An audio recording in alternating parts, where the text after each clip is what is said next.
Assalamualaikum warahmatullahi wabarakatuh. Selamat pagi anak-anak. Bertemu lagi dengan Bu Regen dalam PJJ IPA. Baiklah, untuk pertemuan kelima kali ini kita bahas tentang bioteknologi dan produksi pangan. Kalian buka bukunya, diperhatikan baik-baik.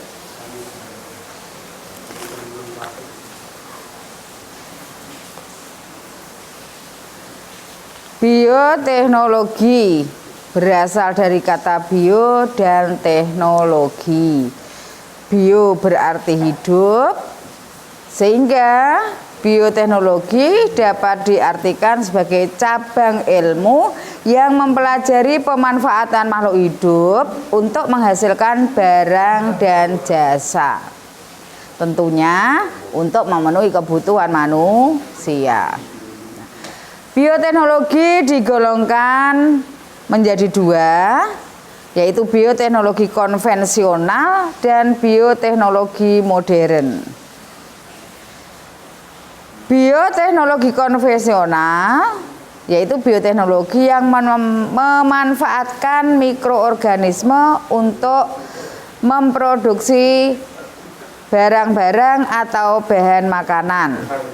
Nah, contoh dari produk bioteknologi konvensional antara lain ada tempe, tahu, tape, kecap, oncom, tauco, yogurt, nata de coco, kemudian ada anggur, bir, cuka, keju, brem, dan lain-lain. Yang kedua, bioteknologi modern, yaitu bioteknologi yang mengoptimalkan pemanfaatan biologi sel dan biologi molekuler untuk membuat produk yang bermanfaat bagi kehidupan manusia. Contoh dari produk bioteknologi modern antara lain yaitu ADN rekombinan.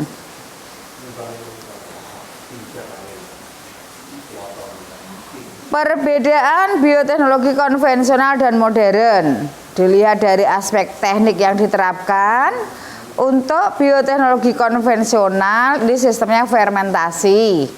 Untuk bioteknologi modern ADN rekombinan. Dari aspek keterlibatan manusia, bioteknologi konvensional melibatkan manusia dalam jumlah terbatas, sedangkan modern tidak terbatas. Pada bioteknologi konvensional tidak mengubah sifat organisme, sedangkan pada bioteknologi modern mengubah sifat organisme. Teknologinya konvensional menggunakan teknologi yang sederhana, sedangkan bioteknologi modern menggunakan teknologi yang rumit dan canggih. Peralatan yang digunakan pada bioteknologi konvensional itu sederhana, murah, mudah didapat. Untuk bioteknologi modern mahal dan terbatas jumlahnya. Produk yang dihasilkan untuk bioteknologi konvensional banyak dan dikenal secara umum, sedangkan produk dari bioteknologi modern terbatas dan belum digunakan secara luas. Penerapan bioteknologi konvensional dan modern. Bioteknologi konvensional. Contohnya tempe. Tempe bahan bakunya kedelai, kemudian mikroorganisme yang berperan yaitu jamur tempe. Bahasa latinnya Rhizopus oryzae. Kemudian tahu, bahan dasarnya juga kedelai, menggunakan bakteri asam laktat Lactobacillus sp. Tape, bahan dasarnya ketela dan ketan. Nah, ragi tape itu berisi campuran dari Saccharomyces sp, Rhizopus sp, Aspergillus sp, dan bakteri asam laktat. Kemudian oncom, ini bahan bakunya ampas pengolahan minyak kacang tanah. Mikroorganisme yang berperan yaitu Monilia cytopila atau Neurospora crassa. Kecap, bahan dasarnya kedelai.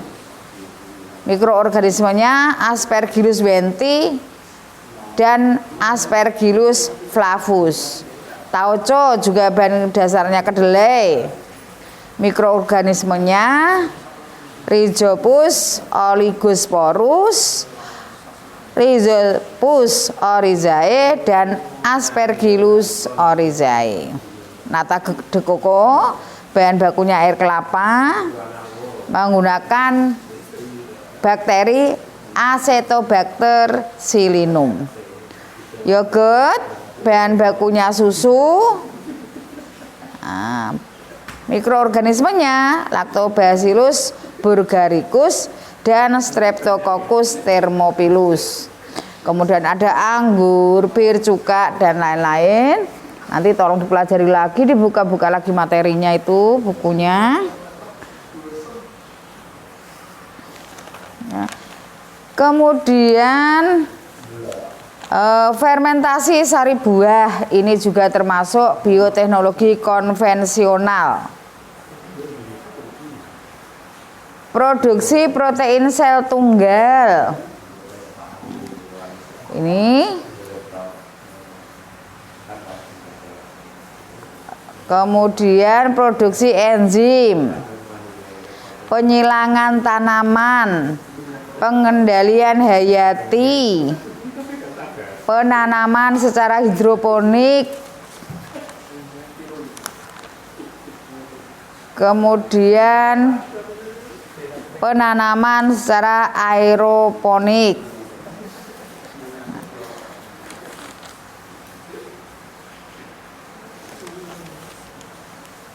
Pengendalian hayati.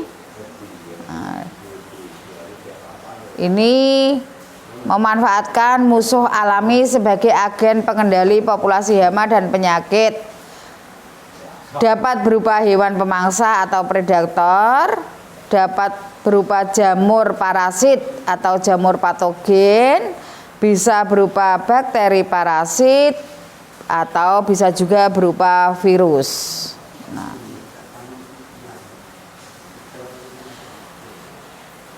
Untuk pengendalian dengan hewan pemangsa, ini contohnya hama kutu loncat dikendalikan dengan melepaskan kumbang-kumbang pemakannya.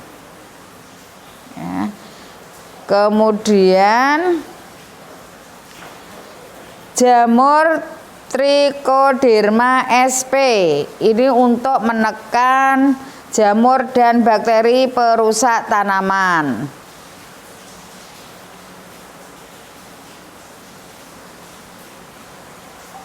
Contoh yang lain yaitu penanaman secara hidroponik atau penanaman dengan media tanam selain tanah. Ada kultur air, berarti media tanamnya berupa air. Kultur pasir, media tanamnya berupa pasir. Kemudian penanaman secara aeroponik, berarti media tanamnya berupa udara. Ya, jadi bibit-bibit tanaman ditata sedemikian rupa menggantung dengan akar yang menggantung. Nah, penerapan bioteknologi modern antara lain pembuatan tumbuhan yang mampu mengikat nitrogen, pembuatan tumbuhan tahan hama, kultur jaringan, Kultur jaringan yaitu teknik perbanyakan tanaman dengan menggunakan suatu jaringan tanaman menjadi tanaman baru yang mempunyai sifat seperti induknya. Jadi jaringan tanaman ditanam pada media khusus, yaitu agar-agar yang sudah disterilkan, sehingga dihasilkan bibit dalam jumlah yang banyak dalam waktu yang singkat. Kemudian tanaman transgenik. Organisme transgenik yaitu organisme yang mendapat sisipan gen tertentu dari organisme lain. Hal ini dilakukan untuk mendapatkan organisme dengan tambahan sifat baru.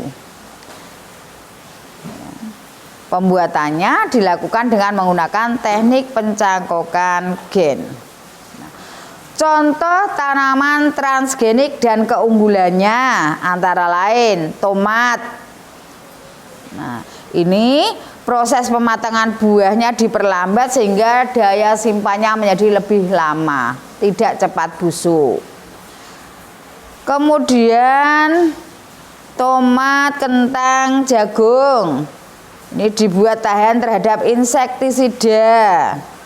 Ada lagi kentang yang tahan terhadap serangan serangga dan virus. Kedelai, kapas, jagung, gula bit tahan terhadap herbisida.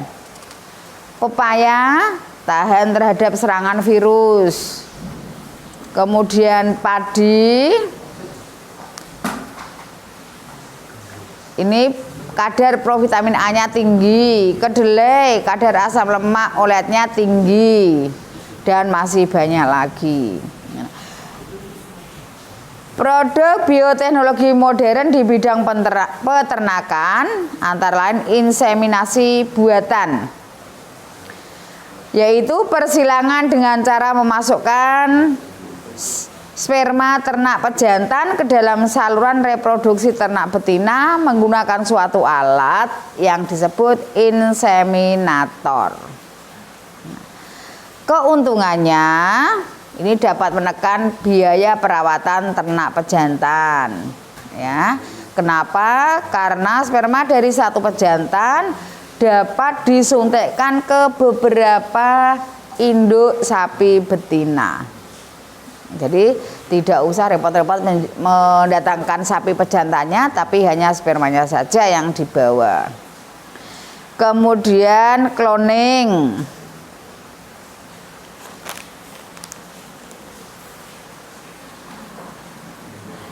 Bioteknologi bidang kedokteran, contohnya pembuatan antibodi monoklonal. Manfaat dari antibodi monoklonal yaitu untuk mendeteksi kandungan hormon korionik gonadotropin dalam urin wanita hamil, mengikat racun dan menonaktifkannya, mencegah penolakan tubuh terhadap hasil transplantasi jaringan lain. Kemudian yang kedua, pembuatan vaksin. Vaksin digunakan untuk mencegah serangan penyakit terhadap tubuh yang berasal dari mikroorganisme. Vaksin ini didapat dari virus dan bakteri yang telah dilemahkan atau diambil racunnya. Ketiga, pembuatan antibiotik. Antibiotik yaitu zat yang dihasilkan oleh organisme tertentu dan berfungsi untuk menghambat pertumbuhan organisme lain yang ada di sekitarnya. 4. Pembuatan hormon. Contohnya hormon insulin, hormon pertumbuhan, kortison, dan testosteron. Bayi tabung. Kemudian memastikan jenis kelamin anak dan lain-lain.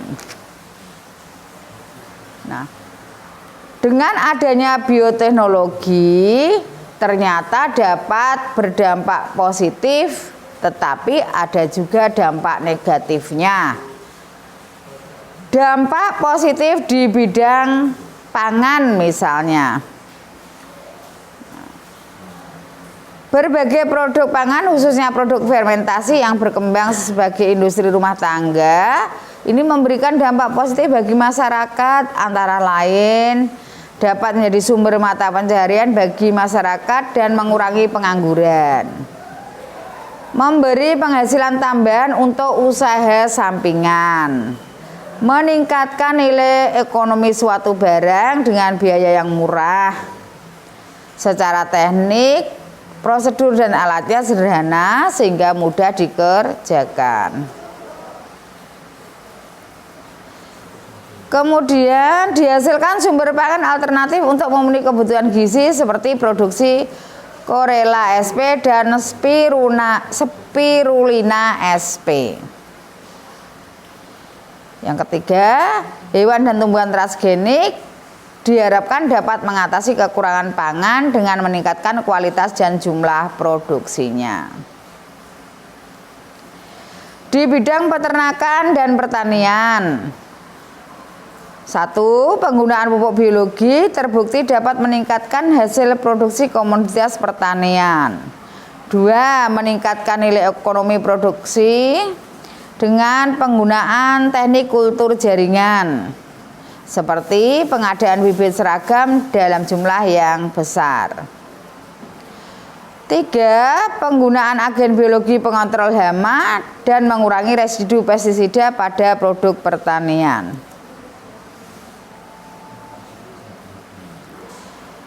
Di bidang kedokteran dan farmasi,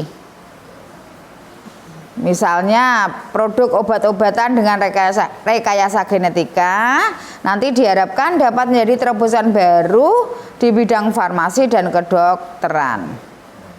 Kemudian adanya penemuan teknik-teknik kedokteran seperti cloning, kultur, kemudian organisme transgenik. Ini diharapkan dapat mengatasi masalah kesehatan dan meningkatkan taraf hidup masyarakat. Dampak negatifnya Pak? Nah, selain dampak positif ada juga dampak negatifnya. Misalnya, pelepasan organisme transgenik ke alam bebas dapat menimbulkan dampak berupa pencemaran biologi yang berbahaya. Kemudian contoh yang lain, penggunaan insulin. Ini jika terlalu banyak dapat mengakibatkan kematian. Nah, dampak terhadap bidang sosial ekonomi. Bioteknologi mengandung dampak ekonomi yang membawa pengaruh pada kehidupan masyarakat. Nah, produk bioteknologi dapat merugikan petani kecil misalnya.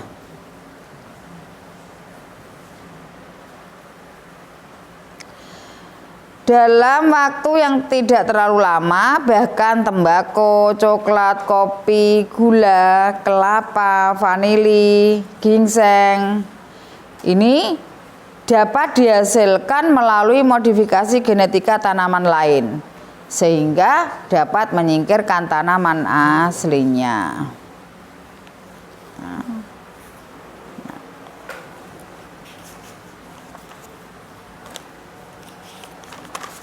Ya, itu untuk materi hari ini. Kalian baca kembali, pelajari kembali, kemudian soal latihannya kalian kerjakan halaman 41 dari nomor 1 sampai 20 ya.